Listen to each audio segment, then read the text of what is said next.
Today we're beginning Chapter 9, so we're doing Lesson 9.1, Area of Parallelograms. So for the warm-up, I want you to look at this. This is a rectangle right here, and it's pretty easy, but I want you to find the area. So Matthew, what did you get as your area? 12, exactly. And how did you do that? What did you do to find 12? 4 times 3. So what he did was length times width. Does it matter which side's length? No. Does it matter which side's width? No. In these sort of situations, it really doesn't matter which is which. All we know is we multiplied them together and we found the area. Now, area is also known as base times height. So this is something you'll need to know. Even though we always hear a lot of length times width, base times height is very similar to the same thing. Length, width, but it's also the same as base height. So they're the two same things. Base and height can be any side, but it must form that 90 degrees. So for example, if I have this, I can't just decide that that's my base and that's my height, which is a pretty obvious statement right there, because why would that make sense when trying to find area? We already know that it doesn't length and width. We multiply two of the sides that form a 90-degree angle. But it can be any side you want, just like we said before. Which side is length? Which side is width? Neither matter. So I want you to do this warm-up. I want you to find the area of this. This is a parallelogram. So there's a couple ways you could find the area. I want you to do which way works best for you. Daniel, what's the answer? 12. Perfect. So our area is 12 here as well. But that shape does not look the same as my other shapes. Daniel, how did you figure out that it's 12? Because there are 3 boxes going up and 4 going base. Yes. So we see our height is 3 boxes. 1 box, 2 boxes, 3 boxes. And we see that it goes over 1 box, 2 box, 3 box, 4 boxes. And notice how this one makes a 90-degree angle? That is how we would be able to find the shape.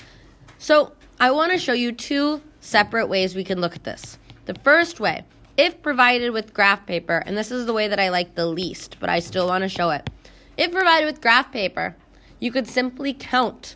However, they might say figure is not to scale, in which case it won't work so well. But here we have 1 half, 2 half, 3 half, 4 half, 5 half, 6 half.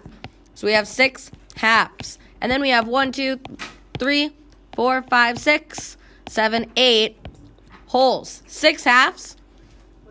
No, there's another, and 8. I was saying I was wrong. I knew I was counting wrong. I was like, that doesn't work. 9. 6 halves is 3 plus 9 is our 12. So that's how we can do it by counting with our square grids. Now, I just want to show you. The way that we do it when we're looking at base times height is, quite frankly, just like we did. We measured how tall up we go and how far over we go. You could have measured it like this. You go up this much and you go over that much. You see how both of them still would have formed a 90-degree angle? But here's what I want to show you. With this, let's say I moved this piece right here, right? I'm going to move this piece right here. And I am going to put it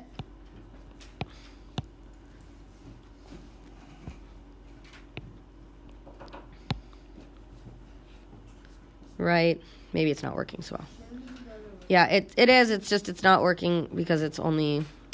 Stop taking the whole thing. Okay. So here I am, and I'm moving this other piece. The one that came right from here, I'm going to take it, and I'm going to put it right here on my other side. So now I don't have this piece because I moved it, right? But let's look at it now. Let's count this now. We've got that 1, 2, 3, 4, and that 1, 2, 3. So you're able to move these parts around, essentially. It's kind of like shifting it back up. And it shows how a parallelogram can then again become a rectangle. Now, here's what we had here. We had 6 of the half boxes. We had 9 of the full boxes. We saw that it formed a 90-degree angle, and we got 12. Those were the different ways that we could do it. I want you to copy this down into your book. The area of a parallelogram is the product of the base and its height. So essentially, if I were you, I would write down parallelogram A equals B times H. And if you can't remember, it has to form a line, B and H.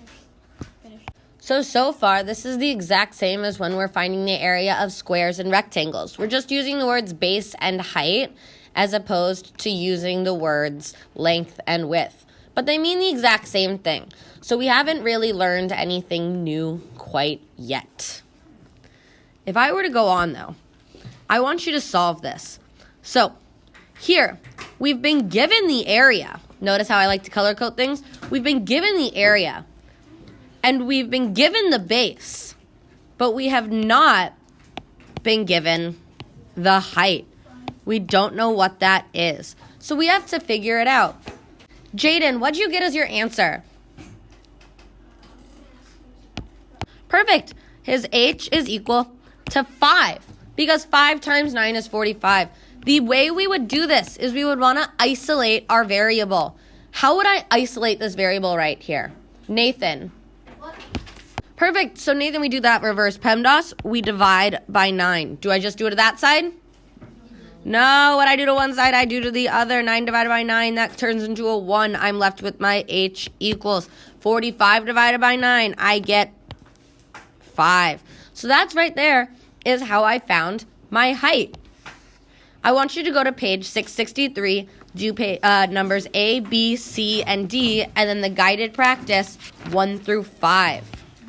Rocco, what'd you get for the answer for the first one? A equals 18. We don't know what it is, so I'm going to say meters squared. Awesome. We count. That's 3. This is 6. 3 times 6 is 18. And look, here's my little triangle right here that would have perfectly fit right here, making it a nice rectangle. What about this next one? Melanie, what did you get? Exactly, Melanie. We'd be multiplying that 16 and that 4. So sometimes you might see it on the outside. Are we multiplying that 17 by anything? No, that 17 does not make a right angle with anything. It's that 16 that makes that right angle with that 4. So you'll always know what it is. Who can tell me what 16 times 4 is? Let's see, Anita. 64. Excellent. Gloria, I want you to give me the answer for this one. What is the missing thing? We've got our, let's say, height, so we'll do for our base. What'd you get? 8.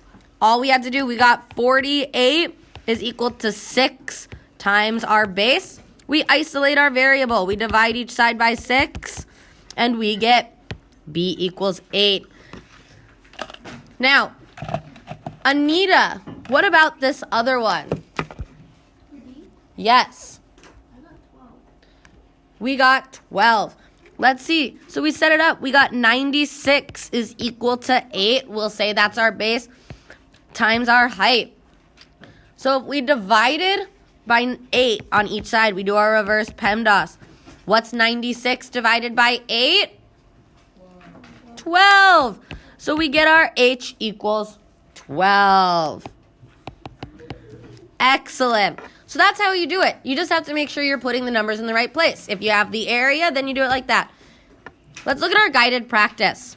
So for this first one, what is our base? What's the base for the first one?